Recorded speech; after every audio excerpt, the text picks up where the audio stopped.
The stained glass windows of the Commons chamber were added in the late 1960s. So around the time of the centenary of Confederation, Speaker Lamoureux commissioned a number of projects for the building that would relate to this 100 years of Parliament. One of them in particular were the stained glass windows that were commissioned for the chamber. He commissioned the diminutive sculptor at the time, Eleanor Milne, to do a series of drawings that would eventually become the stained glass windows.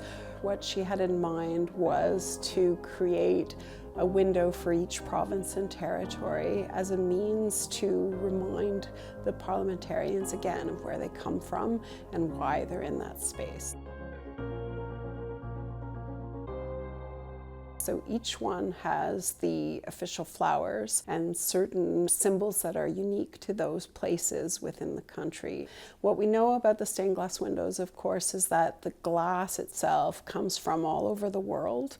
And that too is a nice little metaphor for Canada as a country, that people have come here from all over the place and that they are all represented in that space. So there's a tremendous amount of documentation and tracking that we need to do for this project. And so we've developed this linked floor plan where we've assigned, a number for each window and a color code.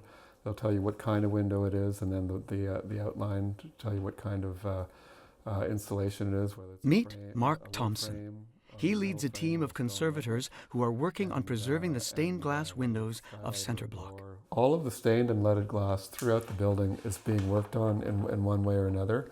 For the most part, everything is being restored. And that's no small feat. Centre Block houses 250 stained glass windows, and some contain more than 100 panels. The restoration process starts with disassembling the entire window piece by piece. It's a painstaking process. We spent about a year on site just documenting everything, photographing it, measuring it, writing reports on it, and so on.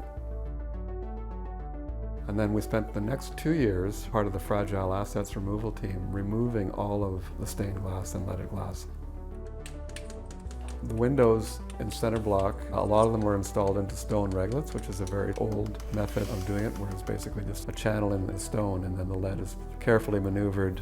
And then some of the windows are in wooden frames and then some of them are in metal frames. So those are quite easy to remove, but the stone reglet stuff is more challenging. We've never lost anything in transit.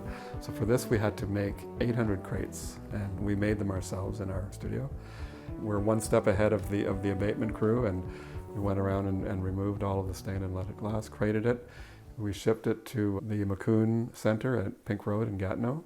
And then the studio restoration work started. What we do is we go to Gatineau and we get about a month's worth of crates to work on. We bring them to the studios.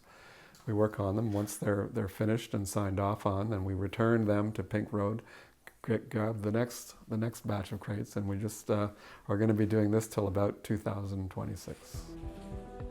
The stained glass windows are now undergoing careful and complex restoration work. It includes fixing any damaged glass, re-leading, and cleaning.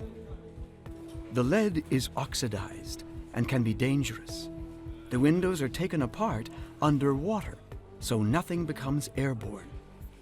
So this panel has been completely restored, has had all of the lead replaced, and we did the same process that we did for the other windows, where we documented on site, we crate it and transport it to Pink Road, we retrieve them from Pink Road, we get them here, we disassemble them in a bath of distilled water with different additives to help with the work, and then we reassemble the window on a rubbing that we've made of the old lead armature before we've taken it apart. This panel is from one of the House of Commons windows, the Ontario window. It's the northernmost window on the west wall. This is one of the lower lancet panels, and of course it has the trillium flower as the motif. Normally when this gets reinstalled, it's a vertical panel, but I just thought it would be better for presentation at eye level like this, where we could see everything. Sometimes these century-old windows contain broken glass. As conservators, Mark and his team are tasked with holding on to as much of the original material as possible. If the glass is broken, we glue the fragments back together with a special optically clear epoxy called Hextol NYL-1, and it's specially formulated for glass. It's very strong. And because a lot of the glass that did break was very, very thin, we'll often reinforce the Hextol piece with a backplate.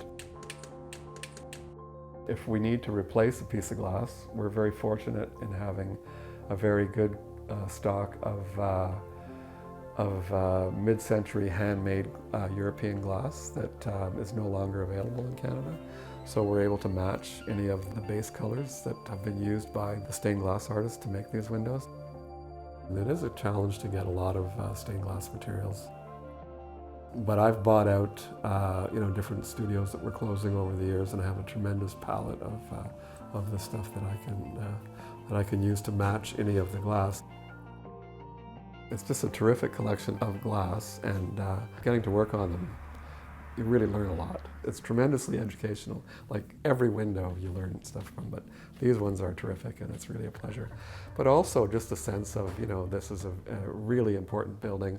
We're all super chuffed to be part of the crew, and we really feel like, yeah, we can do this, and we're gonna nail it, and we're really gonna do a great job, and we're just gonna be responsible for it, and we're gonna put it right.